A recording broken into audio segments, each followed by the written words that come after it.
In security matters, overhauling the federal security clearance process. This month, the Office of Personnel Management announced it will step aside and establish the National Background Investigations Bureau. The NBIB will be a new federal office under the Department of Defense. For more, I'm joined by Dan Verton, executive editor at MeriTalk. Dan, before we look ahead, let's look back at the impetus for this new entity. Why did OPM create the NBIB? Well, it really had no choice, Morris. As we all know now, more than 21 million background investigations were compromised at OPM, likely by Chinese hackers and potentially by several other foreign intelligence services. And quite frankly, the IT infrastructure at OPM and the agency itself just didn't have the resources, the technical expertise, the cybersecurity capabilities to protect that type of information. All right, so how will this office work and who's in charge? So the president will establish or appoint rather the head of this new agency. The new agency head will still report to the director of OPM, and the existing infrastructure at OPM in terms of the personnel that they have to do the background investigations will likely just shift over into the new authorities under this new agency.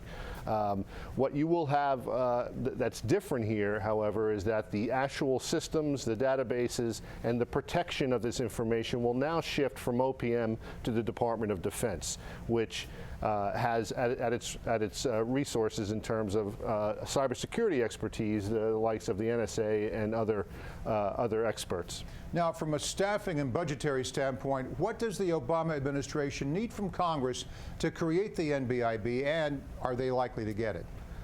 Well, from what I understand, they're probably going to ask for on the order of $100 million to help stand this thing up, and I think if you look at the situation, they're probably going to get it. Now, there is some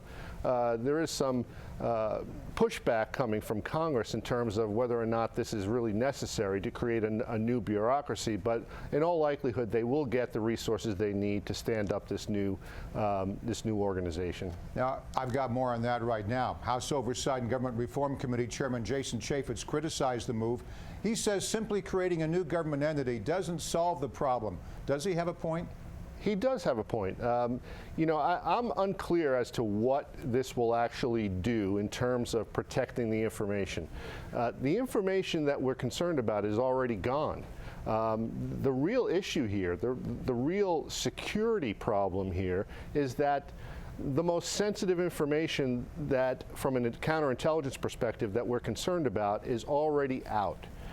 This is a 30, 40, 50-year problem for U.S. intelligence in terms of the counterintelligence threat stemming from the loss of this data.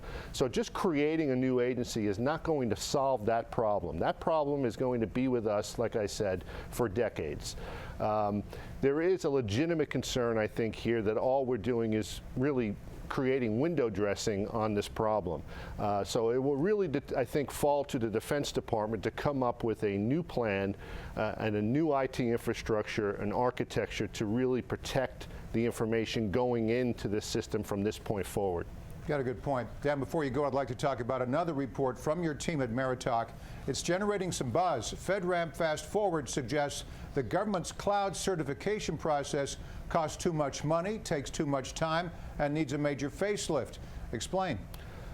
That's correct, Morris. We just released a report called Fix FedRAMP. It's a six-step report on the FedRAMP process. And as your viewers probably know, the FedRAMP process is the security certification process that cloud service providers must go through in order to sell their products and services to the federal government. The problem is that the program is now in its fifth year, and it's suffering from some significant problems in terms of transparency, in terms of the cost and time it takes for vendors to get through the process.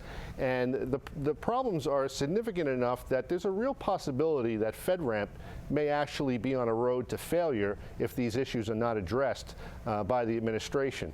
We have a major event coming up on March 3rd where we're going to discuss this event on Capitol Hill, this paper on Capitol Hill, and we're going to try to get get the General Services Administration, the FedRAMP Program Office to actually address these recommendations, which is the result of 7 months of work by cloud service providers themselves, government agency executives, and some of the third-party assessment organizations that actually do the security certifications for the government on these vendor products and services. So everyone's invested in this. Everyone has an interest in seeing this program succeed, and that's the goal of this paper, is to identify some of these very serious problems moving forward and try to come up with a roadmap for fixing it, so that this is a very important program for the government in terms of cybersecurity, and to make sure this program ultimately succeeds. And we will follow up with you in March. Dan Verton, Executive Editor at MeriTalk. Thanks, Dan. Thanks, Morris.